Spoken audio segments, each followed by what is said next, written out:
Welcome to the Random Moment Time Study video for Medicaid School-Based Health Services.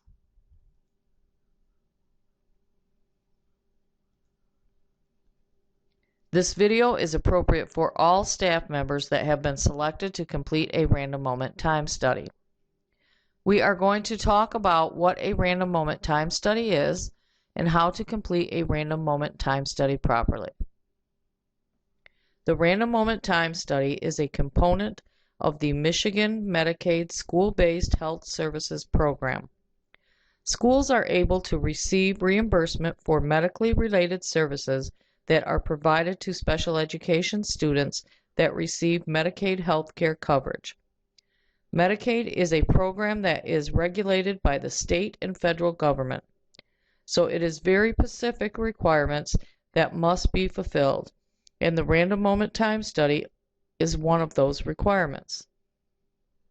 The Random Moment Time Study is actually the tool that Michigan uses to determine the amount of time staff spend on activities that are in support of the Medicaid program.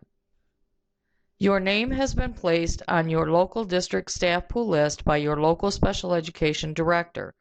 The local staff pool list are then combined statewide into one big statewide staff pool list.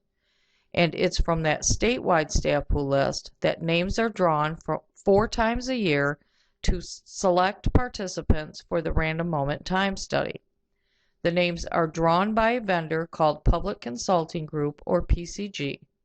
You should know there is a possibility your name will be selected more than once per quarter. In fact, your name may be pulled more than one time in a single day.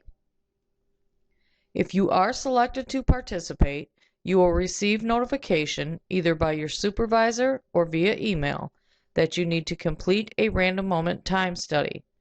That notification will include your date and time of your moment, your username and password, and the website where you need to log in and complete a short survey. In order to prepare for your moment, all you really need to do is write down your date and time of your scheduled moment on your calendar or day planner.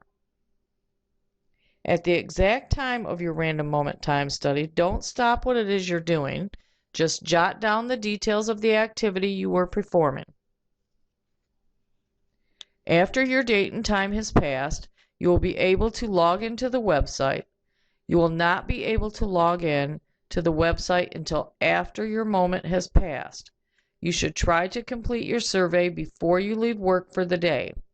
If not, then the first thing the next morning. Remember, these should be completed within a 48-hour period.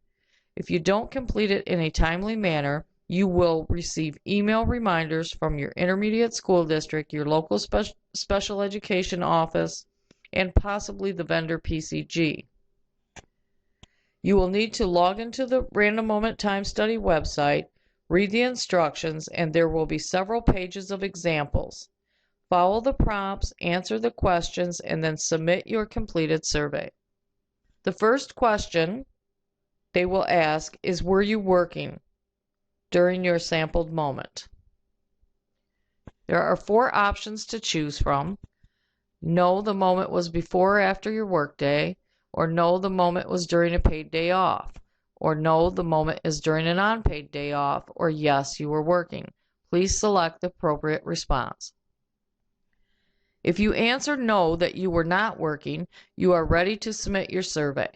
However, you must be sure that you scroll down to the bottom of the screen and select the button next to "By submitting this information, you attest you have read the materials and you certify and understand the program."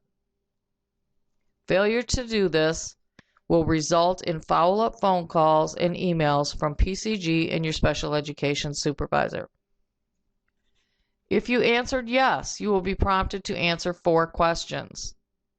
Since most of the examples included on the screen do not apply directly to all staff, you should always use your own words to describe the who, what, and why.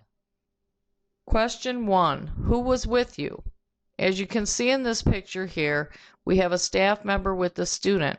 This could possibly be a social worker, occupational therapist, speech language pathologist, teacher, paraprofessional, etc. If no one was with you, tell us that you were alone. If the question is not applicable, write NA. Question 2. What were you doing? As you see in this picture here, we have a staff member assisting a student putting on their shoes. Remember to be very specific in your response. Answers are coded by PCG staff in Chicago, so it's very important that you are descriptive in your response so that answers can be coded correctly. If your answers can't be understood, someone will contact you to clarify. Here we have some responses that are not so good and some responses that are more descriptive. It's very important that you are descriptive in your responses. As you'll see under the more descriptive responses, they start out as monitoring and assisting. Remember to always try and be descriptive in your responses. Question 3. Why were you doing this activity? Because the student has problems with swallowing, because the student needs to be prompted to focus them away from distractions.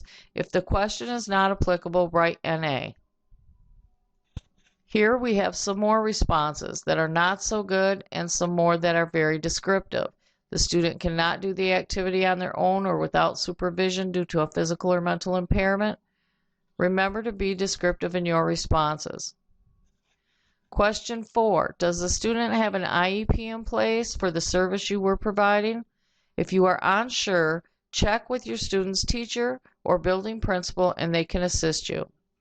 One more thing, there will be space for you to provide your email address and your phone number.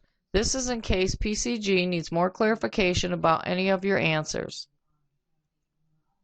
Remember, be descriptive. If the people coding the responses do not understand your answer, they will contact you for an explanation. It's okay to say you were not doing a work-related activity. All answers are confidential. Remember to complete your random moment time study as soon as possible. Failure to complete will result in a continual follow-up by your intermediate school district and the special ed office. It's best to complete the survey the day of the moment to avoid follow-up phone calls and emails. If you have any questions or you've lost your username and password, contact PCG either by the email address listed or by the phone number listed. If you have any general questions, please contact your special ed office or your intermediate school district. Again, we'd like to say thank you for taking the time to watch this video.